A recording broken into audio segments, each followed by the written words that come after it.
কারণ আল্লাহ রাসূল বলেছেন, আমার পরে এই দুনিয়াতে কেউ যদি যোগ্যতম মানুষ থাকে, সে মানুষটির নাম হলো আবু বকর।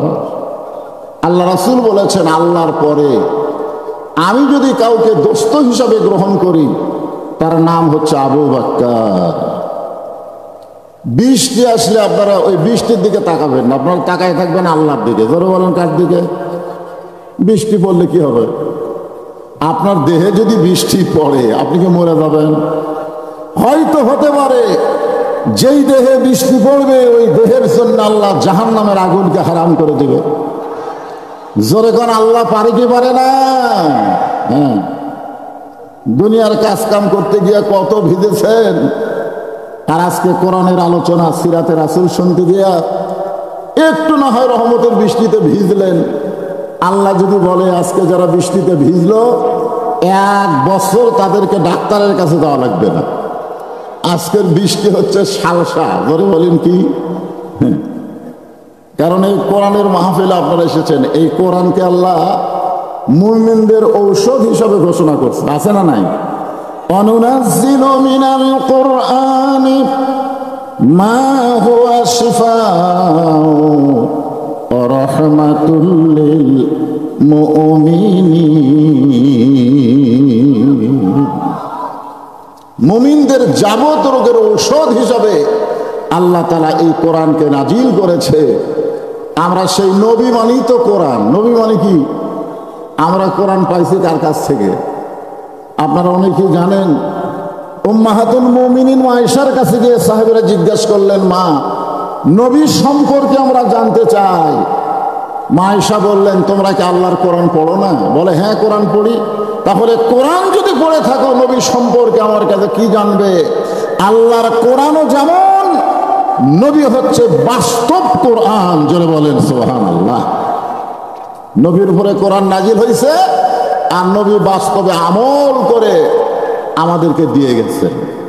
আপনারা বলেন তো, নবীর উপরে কোরআন নাজিল হয়েছে আর নবী আমল করে নাই, এরকম একটা আয়াত আছে কোরআনে? হ্যাঁ, এই জন্যে একটু বৃষ্টি মাঝে মধ্যে পরীক্ষার জন্য হবেই। কারণ বৃষ্টি তো শুরু হয়েছে মাহফিল যেদিন থেকে শুরু, আলহামদুলিল্লাহ। নরম নরম সাহাবীরা হযরত আবু বকর রাদিয়াল্লাহুর কাছে গেলেন, গিয়ে বললেন, আপনিও যা, আমরাও তাই। নবী বিদায় নিয়েছে, আমরা দাফন করতে চাই। এই যে দেরি হলো 3 দিন, কারণটা কি?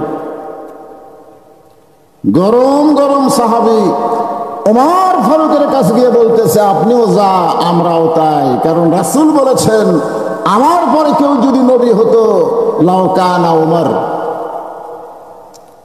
আপনারা জানেন, এই কোরআনের অনেকগুলো আয়াত আল্লাহ ওমরের শানে নাজিল করেছে। সুবহানাল্লাহ বলেন। হ্যাঁ, যে ওমর একদিন তরবারি নিয়ে নবীকে হত্যা করতে গেছিল, সেই ওমর আল্লাহর কোরআনের পরশে এমন ভালো মানুষ হয়ে গেল যে ওমরের মতের সাথে আল্লাহর মত মিলে গেল। যেরকম সুবহানাল্লাহ। যার কারণে নবী বললেন, আমার পরে যদি নবুয়তের দরজা খোলা থাকতো, তাহলে আল্লাহ হযরত ওমরকে নবী হিসাবে কবুল করত। কিন্তু নবুয়তের দরজা বন্ধ হয়েছে বলে উমর নবী হওয়ার পারে নাই। তবে নবী হওয়ার সব যোগ্যতা আল্লাহ হযরত উমরকে দান করেছে। আল্লাহ রাসূল বলেছেন, আমার দ্বারা ইসলাম প্রচার হয়েছে, আর উমরের দ্বারা ইসলাম প্রসারতা লাভ করেছে। যেরকম সুবহানাল্লাহ। আপনি জানেন, হযরত উমর যখন খলিফা ছিলেন, তখন ইসলাম কতদূর পর্যন্ত পৌঁছে গেছিল? তো গরম গরম সাহাবী সব ওমরের দলে, আর নরম নরম সব গেল আবু বকরের কাছে। দল হলো কয়টা? জোরে বলেন কয়টা? এখন বাংলাদেশে ইসলামী দল কয়টা? আমাকে বলে, হুজুর, এতগুলো ইসলামী দল যদি একত্র হয়, তাহলে আগামী নির্বাচনে কোরআনের বিজয়। আমি বললাম, হবে না, হবে না। একজন আমাকে ফিসফিস করে বলে, হুজুর, আসল ইসলামী দল কোনটা? সবই তো ইসলামের সাইনবোর্ড লিয়ে আছে, এর মধ্যে আসল কোনটা? আমি বললাম বাতিলের দ্বারা যে ইসলামী দল সবচাইতে বেশি জুলুমের শিকার, ওটাই হচ্ছে আসল ইসলামী দল। জোরে বলেন ঠিক কিনা? আমাকে বলে হুজুর কতগুলো ইসলামী দল সরকারকে এত গেলেই, এত সরকারের সমালোচনা করে, তারপরও সরকার সেই ইসলামী দলের কাউকে গ্রেফতার করে না, কারণ কি? আমি কইলাম ওই ইসলামী দলের সম্পর্ক বাতিলের সাথে নানা নাতি। জোরে বলেন কি নাতি? এ জোরে কোন কি নাতি? নানা নাতি। নাতি যদি নানার কোলক চড়ে নানার কান ধরে টানে, যদি কান ধরে টানে, নানা খালি মুচকে মুচকে হাসে। জোরে কোন কথা ঠিক কিনা? একজন বলে নাতি আপনার কান ধরে টানতেছে, হাসেন কেন? বলে আমার নাতি তো কতগুলো ইসলামী দল, নামে শুধু ইসলামী দল, এরা মূলত বাতিলের নাতি। জোরে কোন কথা ঠিক কিনা? সবগুলো ইসলামী। চোখ কান খোলা রাখতে হবে। জোরে বলেন ঠিক। কয় দল হলো? দুই দল, একটা হলো নরম দল, একটা হলো গরম দল। এমন সময় আবু যার গিফারী রাদিয়াল্লাহু তাআলা আনহু তিনি বললেন, আমরা আবু বকরের দলেও যাব না, আমরা ওমর ফারুকের দলেও যাব না, আমরা যাব হযরত আলীর কাছে। জোরে বলেন কার কাছে? আপনারা বলেন দল বাড়তিছে না কমতিছে? নরমের কিন্তু একদল হয়ে গেছে দাফন করা, আর গরমের একদল হচ্ছে মরেই নাই, ডাক দিলি চেতন পাবি, ঘুমের মধ্যে আছে। আমরা গজল গাই না? ইসলামের আলো জ্বালায়া দিয়া নবী ঘুমায়া আসেন সোনার মদিনায়। গজল গান না আপনারা? আজও পৃথিবীর এমন কিছু উম্মত আছে নবী রওজার পাশে গিয়ে সালাম দিলে নবী সালামের উত্তর দেয়। জোরে বলেন কথা ঠিক কিনা? আমরা ঠসা, আমাদের সালাম হয়তো নবী পর্যন্ত যাই না, কারণ আমরা অধিকাংশই গোটা পৃথিবীর মধ্যে সবচাইতে বড় মুনাফিকের রাষ্ট্র হলো বাংলাদেশের রাষ্ট্র। জোরে কোন কথা ঠিক? হ্যাঁ, এদের মুখের সাথে কাজের মিল নাই। যত মানুষ আমরা সাইদি হুজুরের ভক্ত ছিলাম, কি এই যে তারেক জিয়া বইগুলো যখন আসতো, তারেক জিয়া যেখানে আমরা আছি সেখানে, তারেক জিয়া জেলখানায় এক শালারও মিছিল নাই। জোরে কোন কথা ঠিক কেন? মুনাফিক মানে মুখে যা কয় কাজে তা না। আমরা বহুবার কিন্তু মুনাফিকের কারণে ডস খাচ্ছি। আগামী ইলেকশনে আর কোন মুনাফিক থাকবে না। ইমানে দুর্বল হলেও আমরা মুসলমান থাকবো। জোরে বলেন কথা ঠিক? হ্যাঁ। এখন আবু যার গিফারী বলতেছে খামাখা নরমের কাছেও নাই, গরমের কাছেও নাই, আমরা যাব হযরত আলীর দরবারে। আবু যার গিফারীর নেতৃত্বে হাজার হাজার সাহাবী হযরত আলীর দরবারে গিয়ে দেখেন হযরত আলী আল্লাহর কোরআন তেলাওয়াত করতেছে। ইন্নামাল মুমিনুনা আল্লাযীনা ইযা যুকিরাল্লাহু ওয়াজিলাত কুলুবুহুম ওয়া ইযা তুলিয়াত আলাইহিম আয়াতুহু যাদাতুহুম ঈমানা ওয়া আলা রাব্বিহিম ইয়াতাওয়াক্কালুন। আবু যার গিফারীর নেতৃত্বে হাজার হাজার সাহাবী গেছে কোথায়? হযরত আলীর দরবারে। গিয়ে দেখে হযরত আলী কি তেলাওয়াত করে? কোরআন পড়ে না, তেলাওয়াত করে। কোরআন পড়া আর কোরআন তেলাওয়াত এক নয়। বাংলাদেশের মুসলমান কোরআন পড়ে কিন্তু কোরআন তেলাওয়াত করে না। এখন যদি আপনাদের বলি, আপনারা বলবেন হুজুর পড়া আর তেলাওয়াত তো একই। গিরিশচন্দ্র সেন কোরআন পড়েছে কিন্তু তেলাওয়াত করে নাই। গিরিশচন্দ্র সেন কোরআন পড়িছে, কোরআনের কিছুটা বাংলা অনুবাদও করছে, কিন্তু রাম রাম করে মরে গেছে। জোরে কোন কথা ঠিক কি না? যারা বাংলাদেশে কোরআন পড়বে, কোরআন তেলাওয়াত করবে না, এদের মৃত্যু মুসলমান হয়ে নাও হতে পারে। কারণ কোরআন পড়ার জন্য শুধু আল্লাহ কোরআন দেয় নাই, কোরআন তেলাওয়াত মানে কোরআন পড়তে হবে, কোরআন বুঝতে হবে, কোরআন অনুযায়ী নিজের জীবনকে সাজাতে হবে। ধরে কোন কথা ঠিক? যেরকম ঈমান সম্পর্কে সাহাবেরা বললেন, ইয়া রাসূলুল্লাহ ঈমান কি? রাসূল বললেন ইকরার বিল লিসান, তাসদীক বিল জানান, আমল বিল আরকান। এরই নাম হলো ঈমান। খালি লা ইলাহা ইল্লাল্লাহ মুহাম্মদ রাসূলুল্লাহ পড়লি ঈমান? লা ইলাহা ইল্লাল্লাহ, লা ইলাহা ইল্লাল্লাহ, না ঝাঁকি ঠিকই মারতেছে, কিন্তু লা ইলাহা ইল্লাল্লাহর বাংলা অর্থ কি এইটাও পর্যন্ত গ্রহণ করতেছে না। জোরে কোন ঠিক কিনা? হ্যাঁ, একটু মনোযোগ দিয়ে শুনবেন। হযরত আলী যখন আল্লাহর কোরআন তেলাওয়াত করে, এমন সময় আবু যর গিফারি বলতেছে, আলী ভাই খামাখা কোরআন তেলাওয়াত করে কোনো লাভ নাই, বাহিরে নবী নিয়ে গন্ডগোল চলতেছে। আমার কথা বুঝতে পারেন? আবু যর গিফারি বলতেছে, আলী ভাই খামাখা কোরআন তেলাওয়াত করে কোনো লাভ? কথা কয় না কেন? প্রতি রমজান মাসে কোরআন খতম দিয়ে লাভ হবে? জোরে কোন কোরআন খতম দিয়ে লাভ হবে? যদি মানুষের তৈরি আইন দিয়ে বাংলাদেশ চলে, আপনি ফজরের নামাজের পরে জুমার দিনে সূরা কাহাফ পড়তেছেন, আর আপনার বউ ভারতের স্টার জলসা দেখতেছে। খামাখা, এর নাম কি? খামাখা কোরআন তেলাওয়াত করে কোনো লাভ নাই। কারণ যার উপর কোরআন নাজিল হয়েছে সেই নবী নিয়ে গন্ডগোল চলতেছে। আমরা আসলাম আপনার কাছে মীমাংসার জন্য। আনা মাদিনাতুল ইলমি ওয়া আলিউ বাবুহা, নবী হচ্ছেন ইলমের শহর, আপনি হচ্ছেন তার দরওয়াজা। আমাদেরকে একটু মীমাংসা করে দেন। আলী বলতেছেন চলো যাই। আবু যর গিফারি বললেন, আমরা আসলাম আপনার কাছে, নবী দাফন হবে না ঘুম থেকে চেতন পাবে? আবু বকর দাফনের পক্ষে, উমর চেতনের পক্ষে। আমরা আসলাম আপনার কাছে মীমাংসার জন্য, আর আপনি আমাদেরকে নিয়ে কোথায় যাবেন? হযরত আলী যখন যাচ্ছেন, পিছন দিক থেকে আবু যর বলতেছে, আপনি কি আবু বকরের দলে যাবেন না উমরের দলে যাবেন? এই কথাটা গুরুত্ব দিয়ে শুনতে হবে।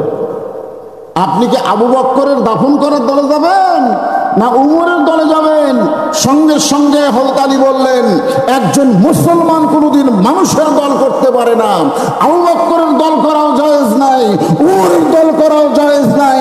দল করতে হবে কেবলমাত্র আমার আল্লাহ। আবু বকরের মতন মানুষের দল করা যাবে না, উমরের মতন মানুষের দল করা যাবে না। আর তোমরা মুজিবের দল করবা, জিয়ার দল করবা, এরপরে মুসলমান দাবি করবা, এটা কখনোই সম্ভব নয়। জোরে বলেন ঠিক? দেখছেন আজকে আমাদের বাংলাদেশে মিয়ারে হক নিয়ে সব পাড়াপাড়ি করে। মিয়ারে হক, আলী বলতেছেন আবু বকরের দল করা যাবে না, উমরের দল করা যাবে না, কোন মুসলমান মানুষের দল করবে না।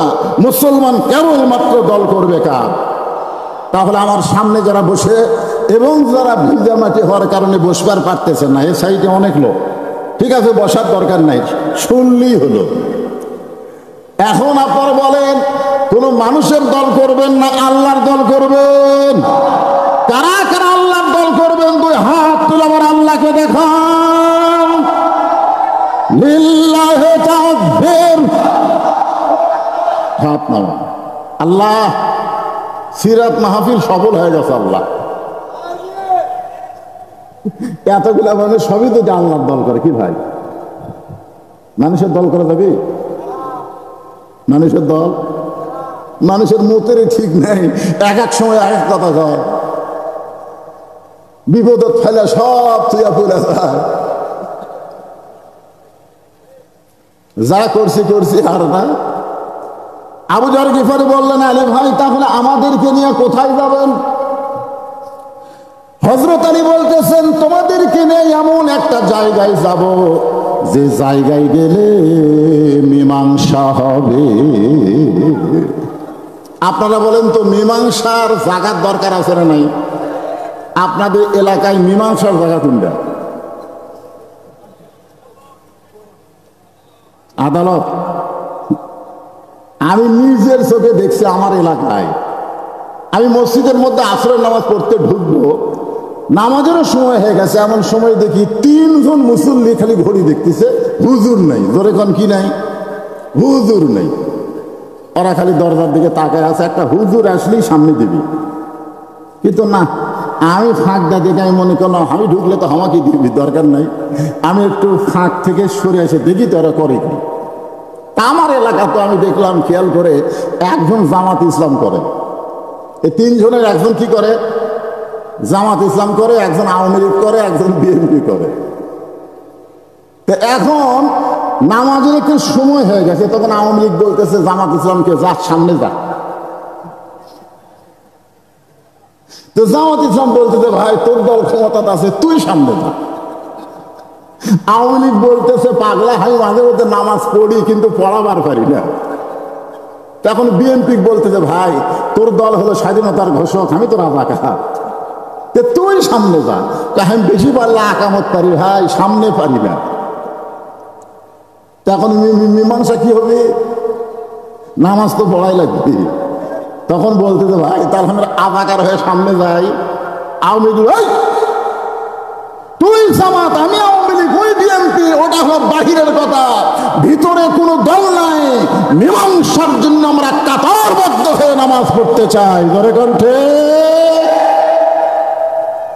আপনারা বলেন মীমাংসার জায়গা আছে না? না, এই জন্য আয়াতে কারিমা পড়েছি, ইয়া আইয়ুহাল্লাযীনা আমানুস্তাঈনু বিস-সাবরি ওয়াস-সালাত ইন্নাল্লাহা মা'আস-সাবিরিন।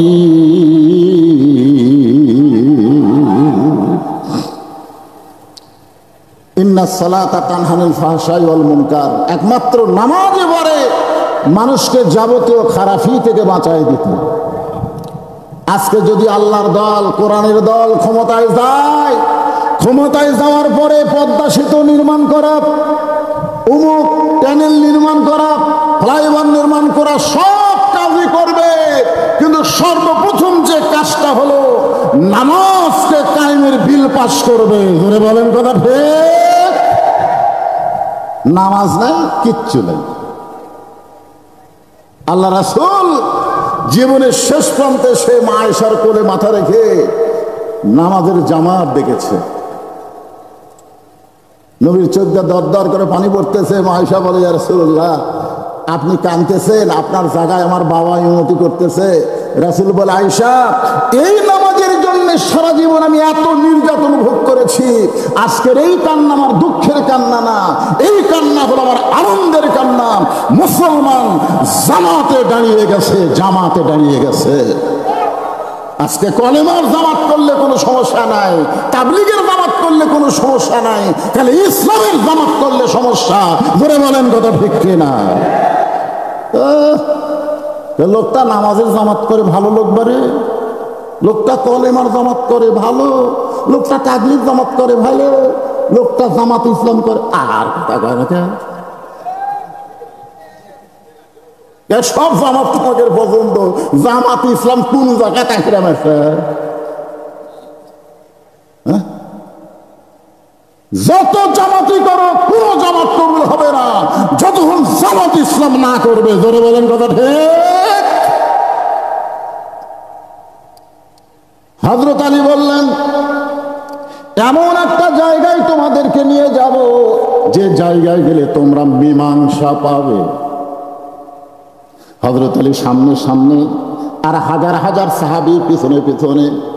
যেই ঘরে আল্লাহর নবী ঘুমায় আছে, শুয়ে আছে কিংবা বিদায় নিয়েছে, এই ঘরটা হলো মা আয়েশার ঘর। জোরে বলেন কার ঘর?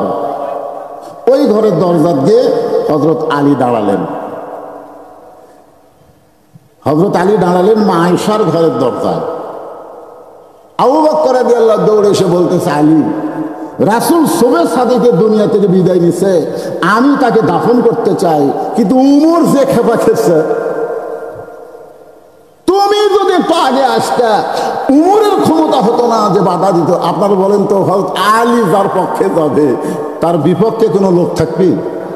জ্ঞানের দিক দিয়ে, শক্তির দিক দিয়ে, কথা কর না কেন? জ্ঞানের দিক দিয়ে হযরত আলীর চাইতে বড় জ্ঞানী আছে? শক্তির দিক দিয়ে আসাদুল্লাহিল গালিব, এটা কাউয়া কাদের না, মাজা ভাঙ্গা তাও ডাকে খেলা হবে, খেলা হবে, এটা কাউয়া কাদের। এমন সময় হযরত ওমর হযরত আলীর হাত ধরে বলতেছে, আলী ভাই, আবু বকর নবীর দাফন করতে চায়, কিন্তু আমার বিশ্বাস নবী কোনোদিন মরতে পারে না।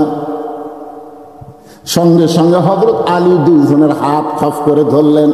ডান হাতে আবু বকরের হাত ধরলেন, বাম হাতে হযরত ওমরের হাত ধরে বললেন, আপনারাই হলেন 1 নম্বর 2 নম্বর। আপনি হলেন নবীর 1 নম্বর সাহাবী, আপনি হলেন নবীর 2 নম্বর সাহাবী। এই দুনিয়াতে 10 জন সাহাবীকে রাসূল জান্নাতের সার্টিফিকেট দিয়েছেন, তার মধ্যে 1 নম্বর হলো আবু বকর আর 2 নম্বর হলো হযরত ওমর। তো আপনারা 1 নম্বর 2 নম্বর। আপনারা যদি জ্ঞান দান করেন, তাহলে সাধারণ সাহাবীরা কি করবে? আজকে আমাদের বাংলাদেশে নবী নূরের তৈরি না নবী মাটির তৈরি, এইটা নিয়ে সাধারণ মানুষের কোনো জ্ঞানজাম নাই। যত জ্ঞানজাম এই সারা আলেমের মধ্যে। ধরে কোন কথা ঠিক কিনা? এই শালা আলেমেরা আজ থেকে 20 বছর আগে, আমার ওয়াজের বয়স হচ্ছে 41 বছর, আজ থেকে 20 বছর আগে নবী নূরের তৈরি না মাটির তৈরি, এইটা নিয়ে বাংলার জমিনে কোনো ফতোয়াবাদী হয় নাই। কিন্তু বর্তমান সমাজে আলেম যত বাড়তেছে আর এইটা নিয়ে ফতোয়াবাদী হচ্ছে। আজকে সিরাতে রাসূলের দিনে শুনে যান নবী কিসের তৈরি, আমাদের জানার দরকার আছে না নাই? জোরে কোন আছে না নাই? হ্যাঁ, সিরাত মাহফিল দিবেন, 3 দিন ধরে খালি তাফসীর হবে, নবীর কিছুই শুনবি না। কি জানা দরকার আছে না নাই? তো এখন আপনি 1 নম্বর, আপনি 2 নম্বর, আপনারাই জ্ঞান দান করছেন। তাহলে সাধারণ সাহাবীর খবর কি?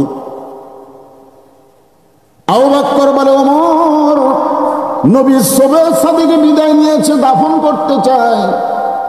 আবু বকর বলে, আলী নবী সবের সাথে বিদায় নিয়েছে, দাফন করতে চায়। ওমর ফারুক বলতেছে, আলী ভাই ডাক দিলেই নবী চেতন পাবে। আলী বলতেছে, তাহলে জ্ঞানজাম করে লাভ নাই, তদন্ত করে রিপোর্ট দেওয়া লাগবে।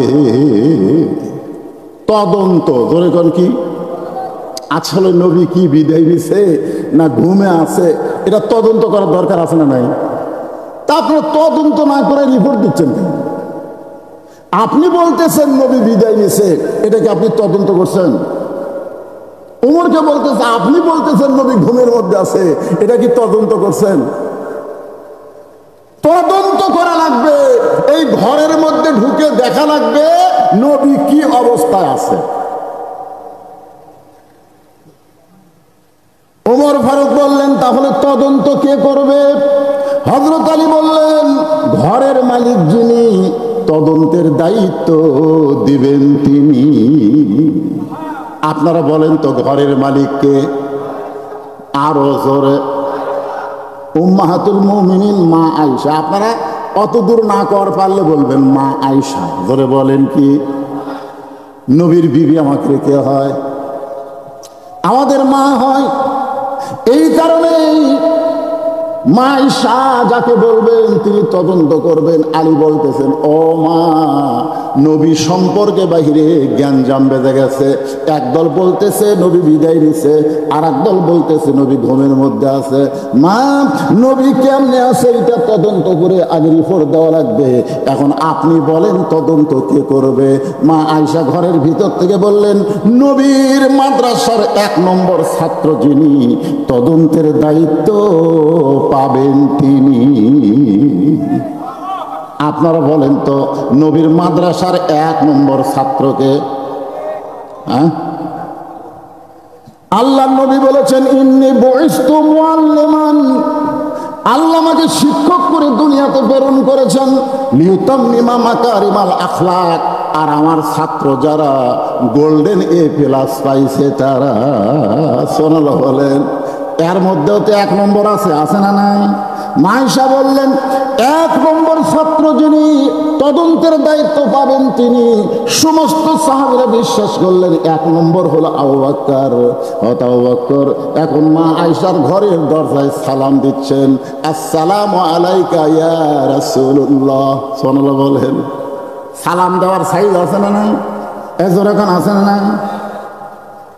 আল্লাহ রাসূল বলেছেন আসসালামু ক্বাবলাল কালাম, কোনো কথাবার্তা বলার আগেই দেওয়া লাগবে সালাম। আমি যদি বলি শাহাবুদ্দিন ভাই আসসালামু আলাইকুম, সালাম হবে? আমি যদি বলি আলমগীর ভাই আসসালামু আলাইকুম, সালাম হবে? আমি যদি বলি চেয়ারম্যান সাহেব আসসালামু আলাইকুম, সালাম হবে? কেন হবে না? কারণ আগে আমি আলমগীর ভাই, শাহাবুদ্দিন ভাই, চেয়ারম্যান সাহেব বলেছি। এগুলা বাদ দিয়ে আগে সালাম দিয়ে বলতে হবে আসসালামু আলাইকুম শাহাবুদ্দিন ভাই, আসসালামু আলাইকুম আলমগীর ভাই। আগে সালাম তারপরে কালাম। তাহলে যারা বলে ইয়া নবী সালাম আলাইকা, আপনারা বলেন তো এরা সালামের আদব আদায় করলো? আগে ইয়া নবী কইয়া তারপরে সালাম দিল। আমি যতবার হজ করতে গেছি ইয়া নবী সালাম আলাইকা দেওয়া কাকু দেখিনি। সবাই বলেছে আসসালামু আলাইকা ইয়া রাসূলুল্লাহ, আসসালামু আলাইকা ইয়া হাবিবুল্লাহ। আগে সালাম তারপরে ইয়া রাসূল, আগে সালাম তারপরে ইয়া নবী। জোরে বলেন কথা ঠিক না? আগে ইয়া নবী। কে ইয়া নবীর দল আছে নাকি? কথা কয় না কেন? আচ্ছা, বাগান কোনো ফেতনা বাজানোর জন্য না, নবীর হাদিস এটাকে আপনারা মানেন। আসসালামু ক্বাবলাল কালাম এটাকে আপনারা মানেন? অনেক বক্তারা ভুল করে। আজকের মাহফিলের সম্মানিত সভাপতি, আজকের মাহফিলের সম্মানিত প্রধান অতিথি, আজকের মাহফিলের সমস্ত শ্রোতা মণ্ডলী, সবাইকে লক্ষ্য করে আমার সালাম, আসসালামু আলাইকুম। কিন্তু আগে এত কথা কইয়া তারপরে সালাম দিলি করে। সালাম দেওয়ার পর আপনি সভাপতি কন, প্রধান অতিথি কন, যা ইচ্ছা তাই কন, আগে সালাম দেওয়া লাগবে। নবীর এই হাদিস অনুযায়ী আগে কি? সবাই বলেন আগে কি? আরো জোরে। আবু বকর রাদিয়াল্লাহু সালাম দিলেন, আসসালামু আলাইকা ইয়া রাসূলুল্লাহ। উমর ফারুক এসে আলীকে বলতেছে, আলী ভাই যেভাবে আবু বকর সালাম দিল, নবী তো মরে নাই, কারণ মরা মানুষকে তো এইভাবে সালাম দেয় না, আসসালামু আলাইকা। খুব খেয়াল করবেন, আমার ব্যাপারে কুম হবে কিন্তু নবীর ব্যাপারে কুম হবে না। নবীর ব্যাপারে কা শব্দ উল্লেখ করা লাগবে। মা আয়েশা দরজা খুলে দিলেন, মা আয়েশা দরজা খুলে দিলেন। আবু বকর রাদিয়াল্লাহু নবীকে তদন্ত করার জন্য যখন পা বাড়াইছেন, এমন সময় মা আয়েশা খপ করে বাবার হাত ধরে বলতেছেন, বাবা নবী তদন্ত করার আগে আমার 3টা প্রশ্নের উত্তর দিবেন। জোরে কোন কয় প্রশ্ন? আমার দিয়ে খেয়াল করেন কয় প্রশ্ন? 3টা প্রশ্নের উত্তর দিবেন। 1 নম্বর প্রশ্ন হলো, আপনি কি আল্লাহর কোরআন দাফন করতে পারবেন? আপনি যে নবী দাফনের কথা বলতেছেন, আপনি কি আল্লাহর কোরআন দাফন করতে পারবেন? 2 নম্বর প্রশ্ন হলো, বাবা 6 বছর বয়সে আমাকে কার সঙ্গে বিয়া দিছেন? আমার যখন 6 বছর বয়স, এই বয়সে আমি তো বিয়া বুঝতাম না, আপনি কার সঙ্গে আমাকে বিয়া দিছেন? আমার 3 নম্বর প্রশ্ন হলো, বিয়া আমার জন্য দিছেন না আপনার জন্য দিয়েছে? কয় প্রশ্ন? খেয়াল করেন। সিরাতে রাসূল সম্পর্কে অরিজিনাল জিনিস জানা হবে ভাই, খেয়াল করে শোনেন। 1 নম্বর হলো, আপনি কি আল্লাহর কোরআনকে দাফন করতে পারবেন? আপনারা কি এই কোরআনকে দাফন করতে পারবেন? 2 নম্বর প্রশ্ন হলো, 6 বছর বয়সে আপনি আমাকে কার সাথে বিয়ে দিচ্ছেন? মানুষের সাথে দিচ্ছেন না নবীর সাথে দিচ্ছেন? আর 3 নম্বর প্রশ্ন হলো, 6 বছর বয়সে তো আমি বিয়ে কিছুই বুঝি না, তাহলে বিয়েটা কি আমার জন্য দিচ্ছেন না আপনার জন্য দিচ্ছেন? এই 3টা প্রশ্নের উত্তর দিয়ে আপনি নবীর তদন্তে যাবেন। আবু বকর বললেন, আয়েশা তোমার কোনো প্রশ্নের উত্তর আমি দেবার পারবো না, কারণ হাজার হাজার সাহাবী বাইরে অপেক্ষা করতেছে, চেতন পাবে না দাফন হবে, চেতন পাবে না দাফন হবে। এই জন্য হাজার হাজার সাহাবী ঘরের বাইরে অপেক্ষা করতেছে। আয়েশার উত্তর না দেওয়া হতো আবু বকর আল্লাহর নবীর দিকে যখন পা বাড়ালেন, এমন সময় জান্নাতের একটা কান্না আবু বকরের কানের মধ্যে ঢুকতেছেন। আবু বকর বলে, আয়েশা নবীর কাছে আমি যাওয়ার চাই, ঘরের কোনায় নবী, সেখানে যাবার চাই, কিন্তু এমন একটা কান্নার আওয়াজ শুনতে পাই। কিসের কান্না? আয়েশা বলতেছে, বাবা গো, যে মহিলা কাঁদতেছে ওই মহিলা হলো আল্লাহর নবীর মা ফাতেমা। আবু বকর বলেন, আয়েশা ফাতেমা হলো নবীর মেয়ে, সেই ফাতেমা নবীর মা কেমনে হয়? আয়েশা বলতেছে, বাবা আপনি হলেন বাহিরের মানুষ, আপনি ভিতরের খবর জানেন না। ফাতেমা নবীর মেয়ে হলেও নবী তাকে মায়ের মতন সম্মান করেছেন। ওই তায়েফের ময়দান থেকে রক্তমাখা শরীর নিয়ে নবী যখন মক্কা এসেছিলেন, ওই সময় ফাতেমা পানি গরম করে, জয়তুনের তেল গরম করে, নবীর গোটা দেহ পরিষ্কার করে, নবীর মাথা উড়াতে নিয়ে নবীকে যখন ঘুম পাড়ায় দেয়, ওই ঘুমের সময় নবী স্বপ্নে দেখে নবীর মা আমিনা এসে নবীকে সান্ত্বনা দেয়। নবী খফ করে ফাতেমার হাত ধরে বলে, মা আইসেন যখন আর যাবার দিব না। সঙ্গে সঙ্গে ফাতেমা নবীর কপালে চুমা দিয়ে বলে, বাবা আপনি আমার হাতটা মা বলে ধরেছেন, আমি তো আপনার মেয়ে ফাতেমা। রাসূল বলে, ফাতেমা তুই আমার মেয়ে ঠিক আছে, কিন্তু স্বপ্নের ভিতরে তোকে আমি আমিনার চেহারাই দেখেছি। আবু বকর বললেন, আয়েশা আমি একটু নবী তদন্ত করতে চাই, তুমি একটু বলো ফাতেমা যেন অন্দরমহলে যায়। মা আয়েশা বললেন, ফাতেমা অন্দরমহলে যাও। আয়েশার বাবা হচ্ছে ফাতেমার কে? এখন আয়েশার বাবা ফাতেমার কে হয়? হ্যাঁ, কথা কয় না, না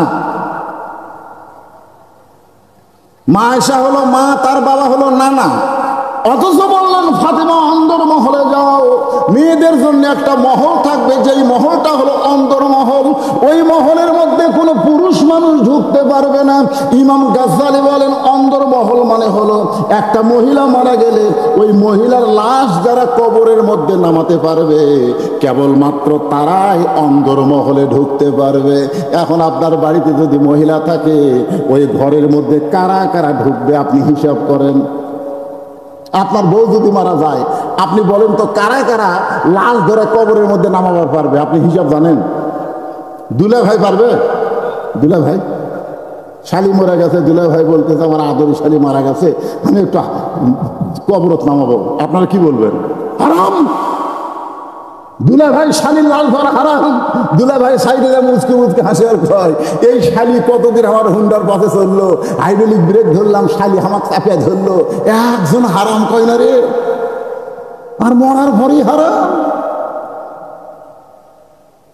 যে কয়জন পুরুষ মানুষ একটা মহিলাকে কবরের মধ্যে নামাতে পারবে, মহিলার খাটনি কামদে নিবার পারবে, ওই সকল পুরুষ ছাড়া অন্দরমহলে কোনো পুরুষ ঢুকতে পারবে। যেদিন কোরআন দিয়ে বাংলাদেশ চলবে, সেই দিনে আইন চালু হবে, অকরনা ফি বুয়ুতিকুন্না ওয়ালা তাবাররাজনা তাবাররুজাল জাহিলিয়াতিল উলা। আবু বকর রাদিয়াল্লাহু আল্লাহর নবীকে তদন্ত করতে গেছে, তদন্ত করতে গিয়ে দেখে নবীর মাথার কাছে একজন খাড়া হয়ে আছে, তার নাম হলো হাসান। জোরে কোন তার নাম কি? নবীর পায়ের কাছে একজন দাঁড়ায় আছে, তার নাম হলো হোসাইন। যে মাত্র আবু বকর গেছে নবীর কাছে, সঙ্গে সঙ্গে দুই ভাই দৌড়ে এসে আবু বকরের দুইটা হাত ধরে বলতেছে, ওগো মুরব্বী, সকাল থেকে নানা নানা বলে ডাকতেছি, এখন পর্যন্ত নানা কোনো কথা কয় না, আমরা নানা ছাড়া বাঁচবো না, আপনি নানাকে ডাক দেন, কারণ নানার মুখে গল্প শুনেছি, আপনার মতন ভালো মানুষ দুনিয়াতে কেউ নাই। আবু বকর চমকে গিয়ে বলতেছে, তোমার নানা আমার কি গল্প করেছে? হাসান হোসেন খুব দুষ্ট ছিল, দুষ্টামি যখন করতো আল্লাহ নবী বলতেন, ও হাসান হোসেন আয় ভাই, তোদেরকে একজন মহামানবের গল্প শোনাই। হাসান হোসেন তখন যখন নবীর কাছে বসে বলে না না তাহলে একজন মহামানবের গল্প শোনান। এবার আল্লাহর নবী বলে তাহলে শোন, একদিন বলেছিলাম গভীর রাত্রে মক্কা থেকে মদিনায় হিজরত করব। এই কথা বলার 6 মাস পরে মক্কা থেকে মদিনায় হিজরত করার জন্য আবু বকরের ঘরের দরজায় ডাক দেওয়ার সঙ্গে সঙ্গে দরজা খুলে দেয়। আমি বললাম আবু বকর তুমি কি ঘুমাও না? আবু বকর বলে রাসূলুল্লাহ ওই যে 6 মাস আগে বলেছিলেন আমাকে সঙ্গে করে মদিনায় যাবেন, আজ পর্যন্ত আমি ঘুমাইনি, বরং সারা রাত দরজায় দাঁড়িয়ে থাকি। হাসান হোসেন বলে না না ওই মহামানব সম্পর্কে কি আর কোনো গল্প নাই? রাসূল বলে হাসান রে হুসাইন রে শোন, ওই গাড়ে সুরের মধ্যে আমি দুর্বল হয়ে যখন ঘুমায় যাই আবু বকর তখন ছিদ্রের মুখে পা লাগায়, বিষাক্ত সাপ পায়ে কামড় দেয়, কিন্তু আবু বকর আমাকে ঘুম থেকে ডাক দেয় না। একসময় আবু বকরের চোখের পানিতে আমার ঘুম ভাঙ্গে যায়। আমি বললাম আবু বকর কি জন্যে কাঁদতেছো? বাড়ির কথা মনে করে কান্দো, বিবির কথা মনে করে কান্দো। আবু বকর বলে রাসূলুল্লাহ আপনি যখন ঘুমায় গেছেন আমি ছিদ্রের মুখে পা দিয়েছি, কি জানো বারবার আমারে কামড় দেয়। রাসূল বলে আবু বকর তোমার সাপে কামড় দেয়, তুমি আমারে কেন যত্ন করো না? আবু বকর বলে হুজুর আমার জীবনের চাইতে আপনার ঘুমের দাম অনেক বেশি, আমি আমার জীবনের চাইতেও আপনার ঘুমকে বেশি ভালোবাসি। আর কতগুলা শালারা কয় ওয়াইস করুনি, সব দাঁত ভাঙ্গিছে শালারা। আপনার বলেন ইচ্ছা করে কেউ যদি দাঁত ভাঙ্গে এটা কবিরা গুনাহ, ধরে এখন কথা ঠিক কিনা? নবী কি ইচ্ছা করে দাঁত ভাঙিছে না উহুদের ময়দানে দাঁত ভাঙিছে? আর গাঁজা খুরিরা কয় 32 দাঁত ভাঙিছে। জি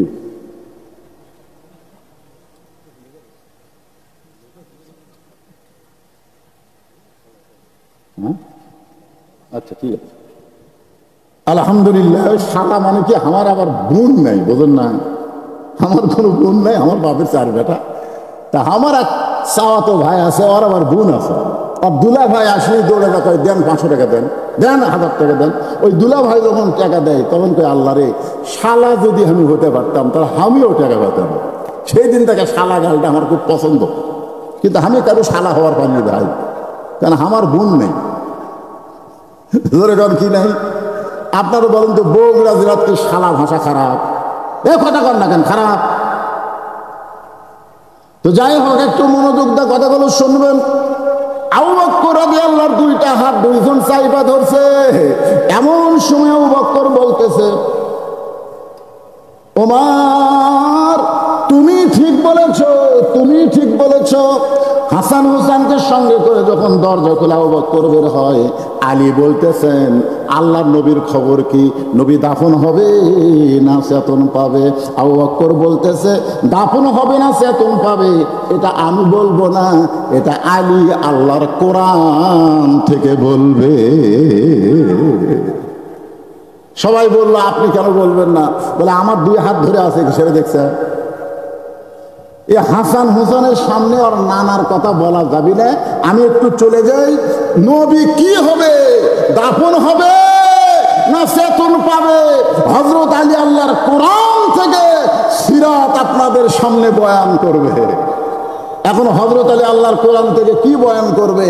কারা কারা শুনবেন? আল্লাহকে একটু হাত দেখেন তো দেখি। আল্লাহ হাত দেখেন। লিল্লাহি তাকবীর। হাত নামান। এটা শোনার আগ দিয়ে আপনাদের কাছে একটু ব্যাগ যাবে, ব্যাগ।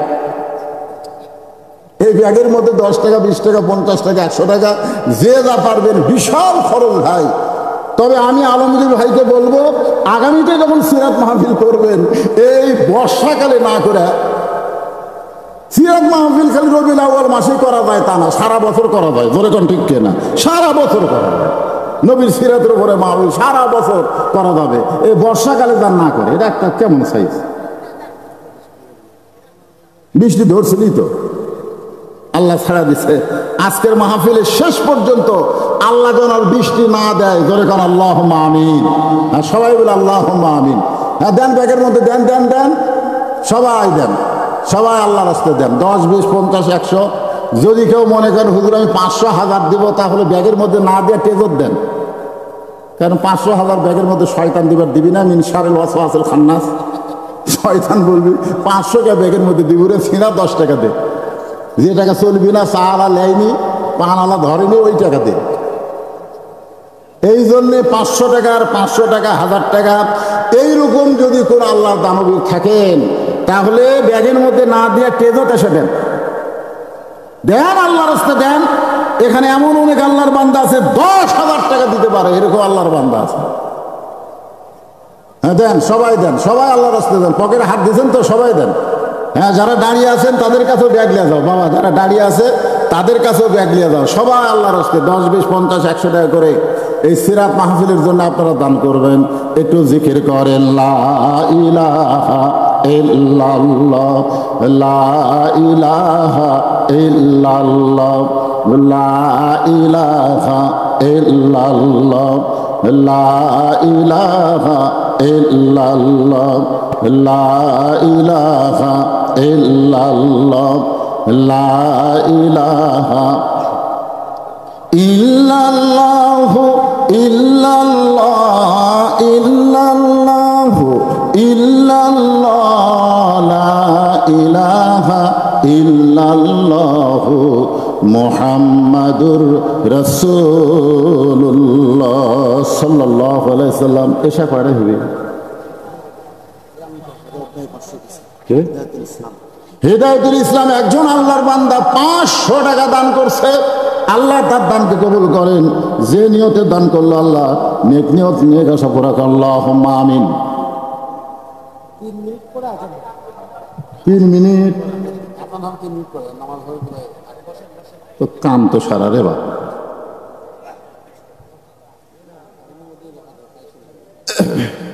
দেন, সবাই দেন। এই যে হযরত উমরের ওয়াজ করতেছি, ওমর ফারুক আমার ভাগ্নে 1000 টাকা দান করেছে। আল্লাহ উমর ফারুকের দানকে কবুল করেন। আপনজন যারা কবরে আছে, দানের ওসিলায় আল্লাহ তাদের কবরকে জান্নাতের টুকরা বানায় দেন। জোরে কোন আমিন। হযরত আলী ঘোষণা করবেন সিরাতে রাসূল। আবু বকর রাদিয়াল্লাহু তদন্ত করছে কে? এ কথা কয় না, কে করলো? আবু বকর রাদিয়াল্লাহু তদন্ত করলো, কিন্তু ঘোষণা দেবেন হযরত আলী। হাসান হোসেনকে নিয়ে যখন চলে গেছে, এমন সময় কোরআন থেকে হযরত আলী বলতেছেন, কুল হে রাসূল আপনি বলেন, ইন কুনতুম তুহিব্বুনাল্লাহ ফাত্তাবিউনি ইউহিব্বুকুমুল্লাহ ওয়া ইয়াগফির লাকুম যুনুবাকুম ওয়াল্লাহু গফুরুর রাহিম।